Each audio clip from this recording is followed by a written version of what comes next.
can we, as a global tribe, get our act together fast enough to be able to change our behavior, our collective behavior fast enough? There is a great potential, because it's not that if everybody has to change at the same time. What we talk about is a critical mass. You don't know how many people have to change for it to spread.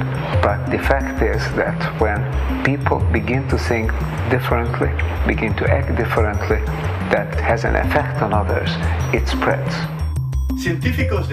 Scientists at RPI have found that when just 10% of the population are deeply committed to an idea, their idea will always be adopted by the majority of the society. Now, what's interesting is their mathematical model shows that it's like a spontaneous leap. That is, below 10%, there is no visible progress. However, above 10%, the idea spreads like wildfire. I don't think it's going to occur first on the whole among the leadership, neither political nor business leadership.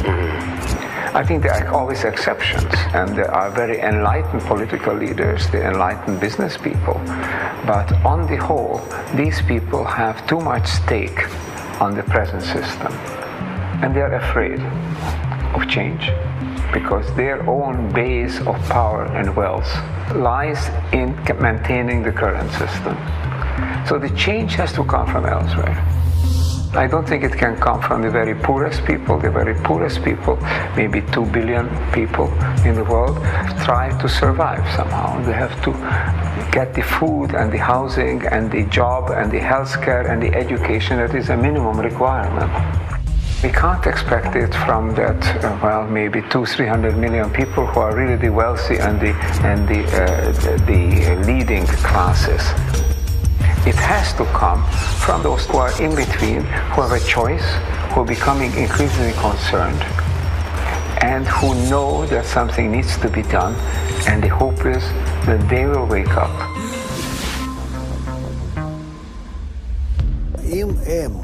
If there are people who are aware that the world must become integrated, then the question is, can they come together?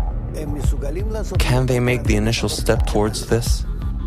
I think the problem with global crises is that from each individual's point of view, it becomes difficult to know what do I do about it. When I say my ego and transform my ego, it's an illusion. How can I transform my ego when I'm dependent on so many other egos?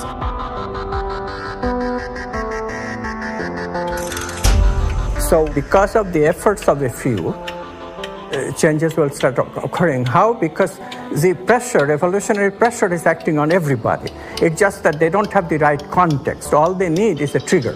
The trigger will be provided by this upper echelon of people who are working together to develop positive emotions. So they affect a much bigger number than is indicated by the little community that started it. So one little change in one little community can affect a much larger human community.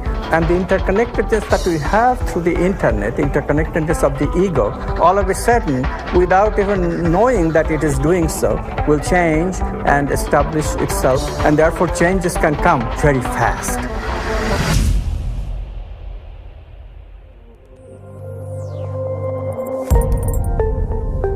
The basic idea is that there's this vast fabric of humanity stretching endlessly into the distance. I'm connected to you and you to others on out endlessly.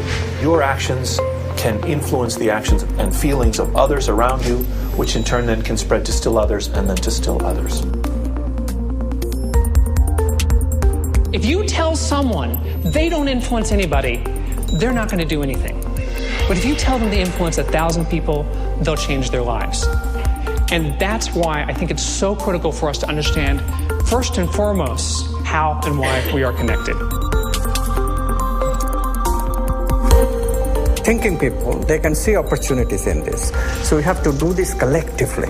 We have to do this collectively through dialogues, first between two people, through relationships between two people, and then generalizing it to a whole family, to the entire community, to bigger communities, to the country, to the entire world. Change the society to recognize that we cannot do this by ourselves. We cannot do this alone. It's actually very simple what we have to do.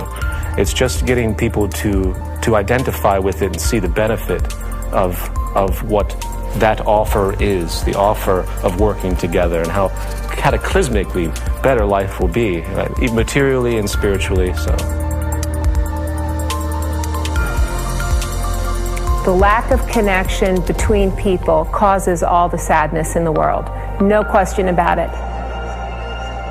We are at crossroads, and it's not going to be decided by fate. It's not a destiny. We are at a point where the future of humanity is going to be decided by how people think about it today and how they behave. Awareness, awakening, these are the key terms. We have a chance to change. One thing we have to recognize is that to change is no longer a question whether or not. Change is coming. The only question is whether it's coming unexpectedly and abruptly on us so that we can't do much about it, we become victim of it, or whether we can anticipate it, create those major changes that will bring about a better future. And that is the unprecedented task of the generation now living.